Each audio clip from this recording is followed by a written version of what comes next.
E3 video game conference kicked off today, and we got a new Xbox plus several big games. I'm Dan Gallgher for MarketWatch.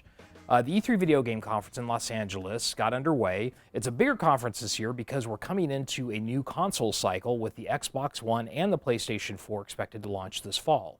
Microsoft had its own press event this morning in which they showcased several new big games that they're going to launch on the Xbox, and this will include a new version of Halo. We don't know exactly when that comes out yet, and other big titles that they plan to have released, and several titles are going to be exclusive for the Xbox One. Developers like Electronic Arts are really looking to push the boundaries with these new consoles, so EA used its own conference to showcase its own big games that are coming up. And these will be games like Battlefield 4, Need for Speed, FIFA, and even a new Plants vs. Zombies game that will be available on the Xbox One and the other consoles.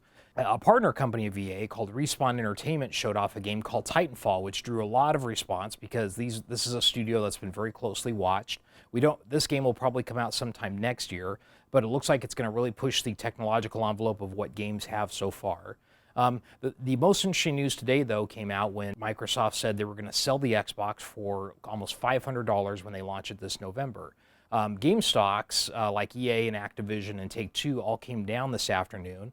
And there's some analysts that think maybe the price is going to be a little too high initially at launch because the console market is now under a lot more competition than it used to be with smartphones and tablets.